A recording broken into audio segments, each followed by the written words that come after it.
And so you don't worship the servant.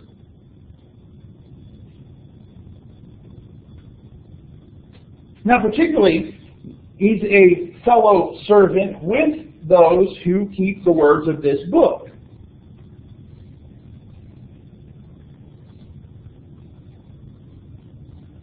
And throughout the New Testament, we can find passages that would kind of bring us some connection, some understanding here. God made human beings just a little lower than the angels, the Hebrew writer reminds us. But Paul notes that we will judge angels. And so there's this commonality in servanthood, but it is human beings that God created, loves, has given multiple chances to repent. And so, worship belongs solely to God.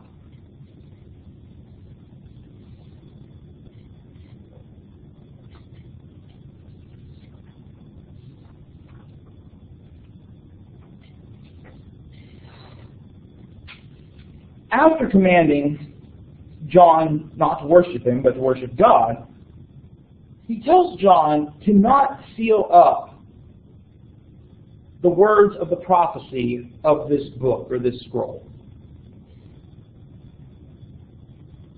What does he mean by not sealing up the words of the prophecy? Right? Don't keep it to yourself. The idea of sealing would be to hide it. And so it's not to be kept from the church, although we know there's certain information that is kept from the church, right? Whatever the seven thunders sounded is kept from the church. But the message, the general message, is not to be kept under wraps. Specifically because the time of the fulfillment of the prophecy is near. And so it's that much more important that the church hear this message, receive this message, with the hopes that it will obey this message.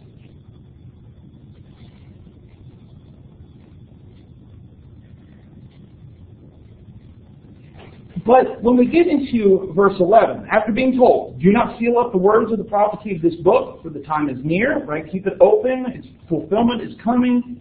They need to know, they need to find out. Then the angel says,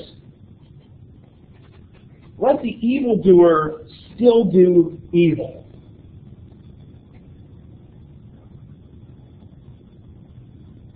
And he also says, let the filthy still be filthy. What do those phrases mean? If you force it on them, they're going to do what they're into the realization of their own. Yeah, essentially I think what is suggested here is that there's certain people whose hearts have been so hardened that there is nothing that can be done by simply forcing this message on them. They've set themselves against God. And it's almost as if God is saying, like what we can see in Romans chapter 1, you know, the one that's going to do evil, let him do evil. The one that's going to be filthy, let him be filthy. Essentially, it's not a statement about God encouraging that. It's not a statement about God saying they can never repent. But it is kind of like what Jesus told the apostles and some of the other people he sent out in the Gospels. At some point, you got to wipe the dust off your feet and move on. And in the case of some people, God has wiped the dust off his feet and he's moved on. And he's encouraging John to do the same thing. On the other hand, right, we got the one hand, those opposing God. On the other hand, the righteous need to still do what's right. So stay on the right path if you're on the right path. If you look through the prophets, especially Ezekiel, God several times says that the righteousness of the righteous will not save that person if they turn to wickedness. And so if you I've lived for God up to this point, and I've done enough good things. Now it's my time to go out and do bad things. God doesn't care. It's all that bad, all that good stuff you've done. God's not going to consider that. And so the righteous need to keep on doing what's right. And so just like those who do evil, right, the evildoers is paired with those that do right. Right? As we turn to 1 John, it talks about righteousness is simply doing what's right. The unclean, the filthy, are contrasted with the holy. Right? The people that are doing right, let them continue to do right. The people that are holy, let them continue to be holy. What does it mean to be holy? We've talked about this before. Yeah, the idea is set aside or separate. Specifically in this context of the book, right? Those people living separate from Babylon. Don't get caught up with Babylon, right? Don't be compromised. And so you're living holy, continue to live holy.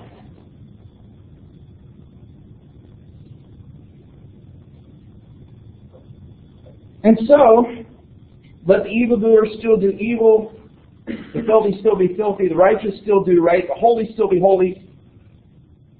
But be aware, right? Behold, see, pay close attention.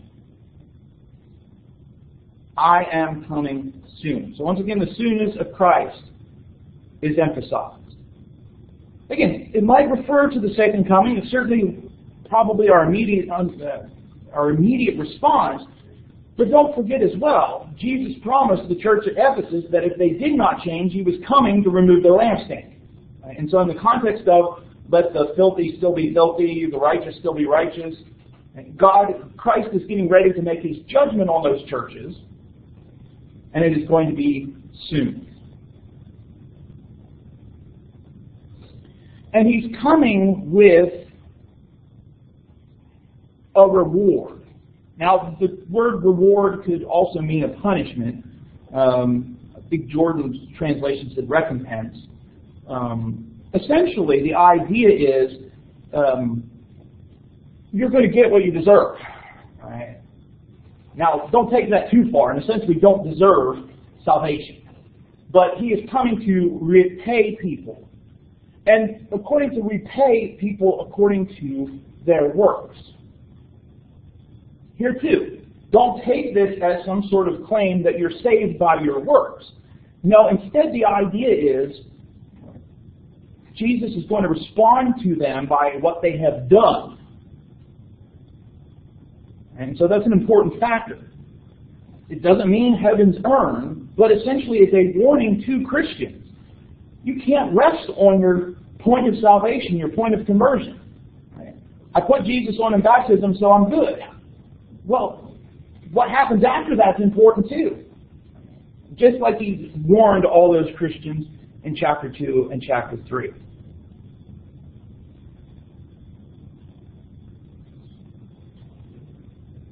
Furthermore, we're told by the one speaking that I am the Alpha and the Omega.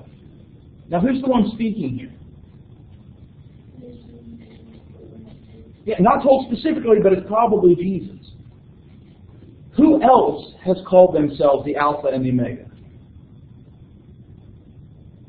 in this book? God. So, throughout this book is a continual emphasis that God and Jesus are on the same. They're on the same level.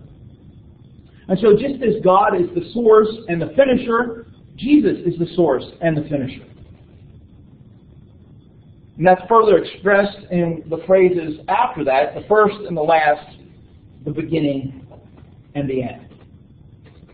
Now, in a sense, what this statement does is bring together the Alpha and Omega statements throughout. Sometimes it's I'm the Alpha and the Omega, the beginning and the end. Sometimes it's I'm the Alpha and the Omega, the first and the last. This time, it's I'm the Alpha and the Omega, the first and the last, the beginning and the end. And it's all kind of being brought here. The source, the completion, was before, will continue after. all of that wrapped up in the identity of Jesus. And kind of tied into how John presents Jesus in John chapter 1.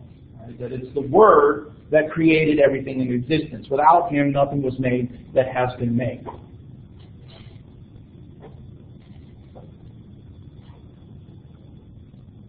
Blessed are those who wash their robes. The seventh of the Beatitudes throughout Revelation and the letters. Blessed are those who wash their robes. Now, back in chapter 7, we've been told that the great company that John had seen had washed their robes and made them white. Do you remember what they had washed their robes in? The blood of the Lamb. And so I think we should, this is meant to be understood even though it's not specific. Right? Blessed are those who wash their robes in the blood of the Lamb. Right? And so this idea of it's the blood of the Lamb that makes those robes clean. It's not something that they have done of themselves, but by washing those robes in the blood of the Lamb, they are clean. And because they have washed their robes, they have access to the tree of life.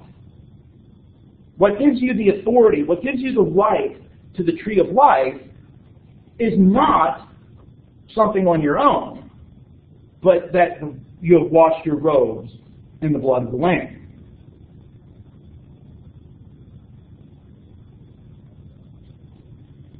Not only do they have right to the tree of life, they also have right to access the city by the gates.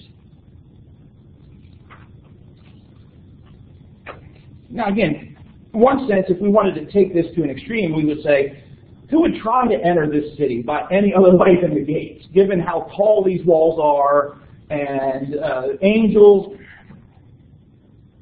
So there's an appropriate entrance here, right? They enter through the gates. But the idea here is more on the right to do that. That the washing of the robes in the blood of the Lamb is what provides access to the New Jerusalem. Alternatively, that those who don't wash their robes in the blood of the Lamb are excluded. It's not a statement that these people will be outside, actually right outside the city gates, the city walls, because where will they be? They'll be in the lake of fire. There are some similarities between this list and the list we saw back in chapter 21, verse 8, of those that would be in the lake of fire. But there are some differences as well. Fornicators, sorcerers, murderers, idolaters, the idea of connecting with a lie, although John states it slightly differently this way. These are the people that are excluded. Excluded. They're not allowed. They don't have the right to the tree of life.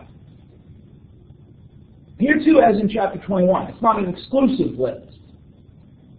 And so no one should have read it or read it today and say, okay, well, I'm not doing those things, and so I'll be allowed in because I'm doing this other thing. Right? It's not exclusive, but instead representative of the situation of the Christians of the original audience, the things that they were most likely being involved in. But then there's this dogs. It turns out all dogs don't go to heaven because they're outside. And given my view, some days I understand why. But other times they're really, really nice. Okay, probably not talking about actual dogs.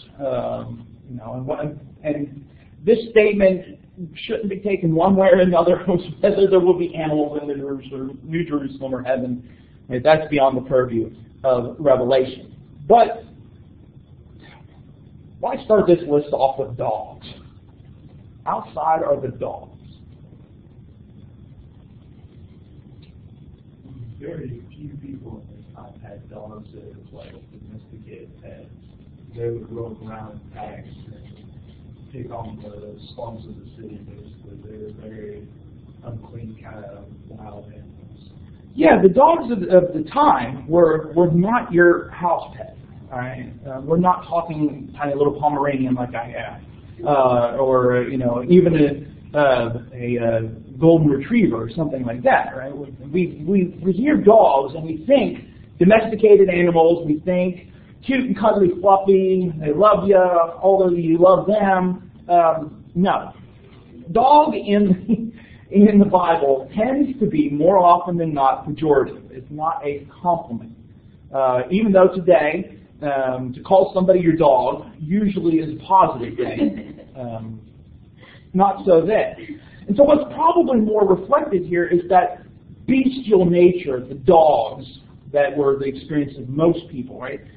So again, it's not dogs, four-footed dogs, but instead to say those people who have given themselves entirely over to their beastly nature. They have nothing that God considers human within them.